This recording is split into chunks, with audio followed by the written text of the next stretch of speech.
Okay, step one to the most killer chili you've ever tasted is bacon. Bacon is always good. You line the bottom of the pan and you put in one extra piece because you know one piece isn't going to make it into the final into the final recipe because you're going to eat it. So anyway, we're doing this for mostly for the fat that we're going to render off. So that is step one. When it looks like this, it's ready to take out. Then we have a nice platter full of vegetables. We have really finely chopped onions, garlic, shallots, carrots, and celery. We're going to start with the onion. Yes, that's how it should sound. Ready to go. A lot of onion in there. I love a lot of onion.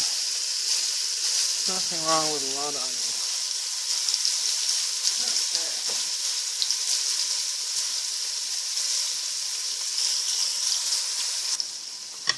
Now the shallots go in.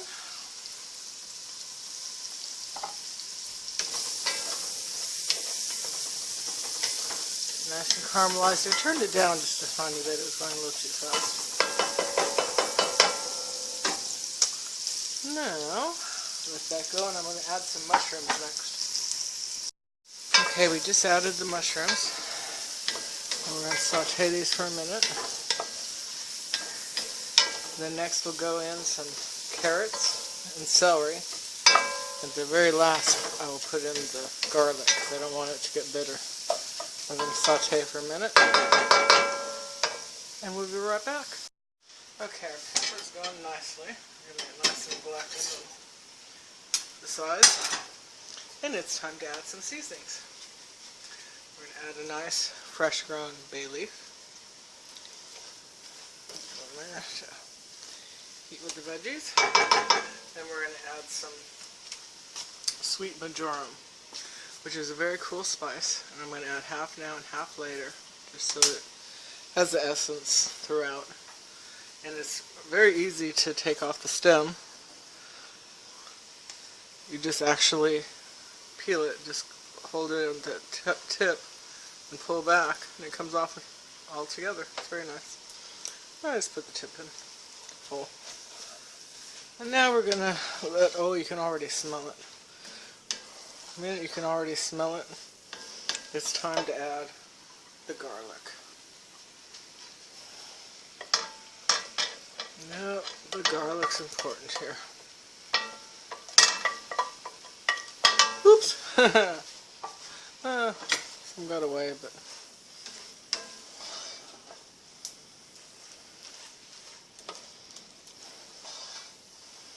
Oh, you smell that bloom. Smells so good. And then we need our tomato paste. The first tomato product of many we're going to add.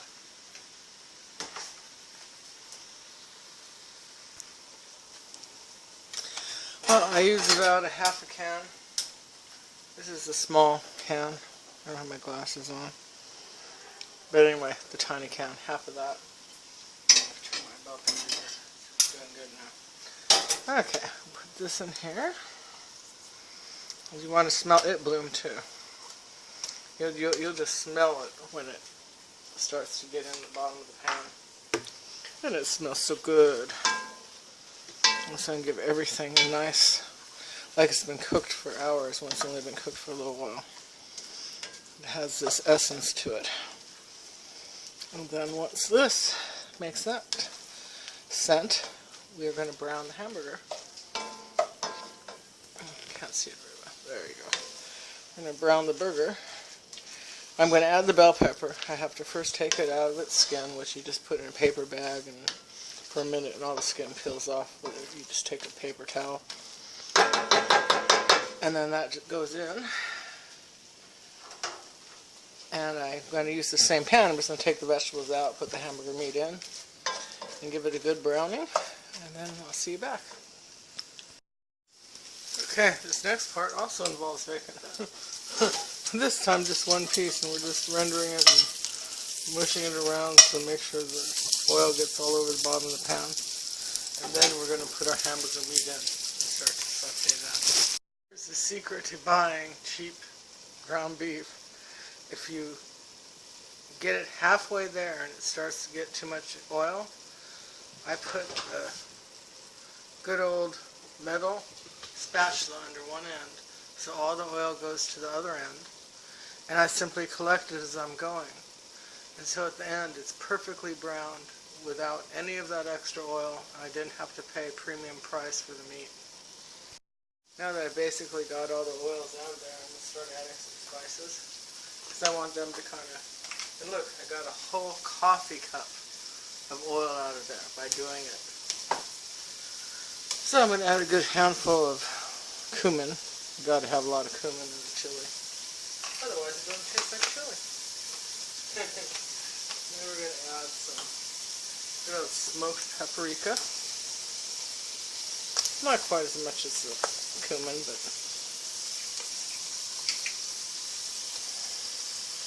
a good palmful.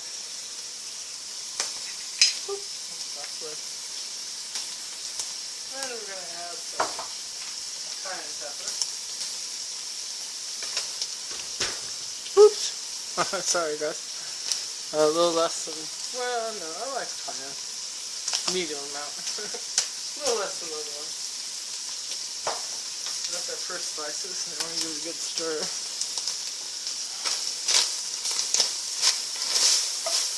Yeah. Let the spices get a little toasty. Got a smell. Wish you had smell-o-vision.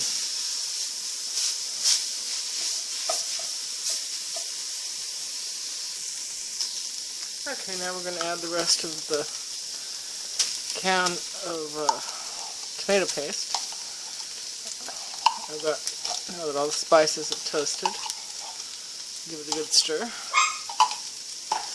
And when you smell it start to hit the pan, it'll be time to add some liquids. Now you want to get in there. I'm a little toasty like the spices. Something about tomato paste and all those nice spices together. Oh, look at that. So that's how the meat should look. It's nice and toasty, flavored. I didn't add any salt because I'm adding canned goods. Anytime you add canned goods, kind of hold off on the salt to the end, because you can always add salt, but you can't take it away. Well, that's my parrot making a remark. Okay, we just added a can of stewed tomatoes that were Mexican style,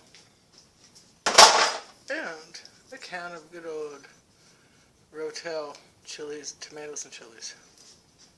Now we're going to put this together for a momento, and then we're going to add some good old Chipotle peppers and adobo sauce, but a very small amount after we taste how it tastes when we're done with this, to see how that all turned out. So we'll be back.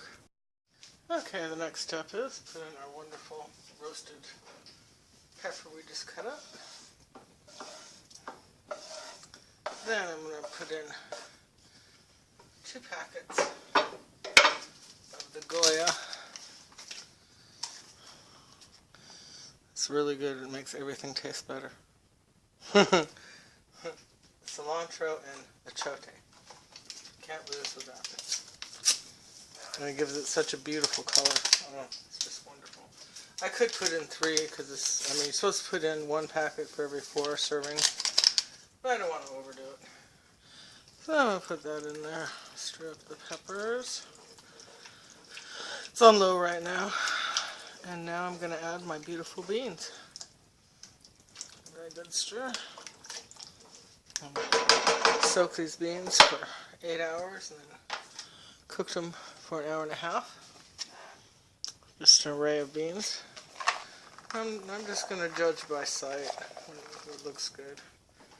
Just stir, see how that looks. I don't want to overdo it, but I want beans in there.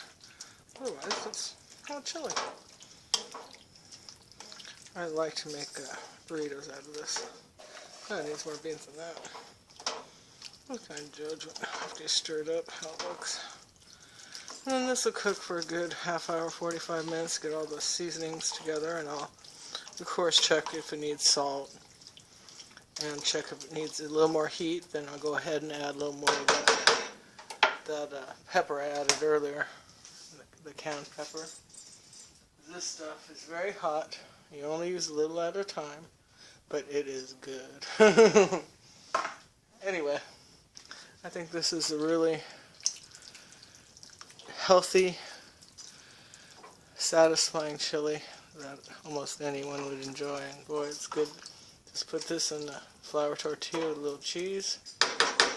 Makes a great burrito. Well, after about 20 minutes, I tasted it. And it needed a little something, so I added a good 2 tablespoons full of Worcestershire sauce. I'm sure I'm saying it wrong, but you know what I mean. Then I added about, I don't know, half a teaspoon of salt, because it really needs salt. And I added 1 more teaspoon of the Chipotle. I wanted a little more kick to it. But this is all the last minute tasting, just to dial it in. This is all up to you. A little bit of soy sauce. I added like a little shot, because I love the taste of the soy sauce salt compared to regular salt. I don't know, I'm weird. But anyway, that's optional. You can leave that out. But right now, it tastes so good. Oh, it's going to make the best burritos. A little cheese, and this is all you need. Yum, yum, yum.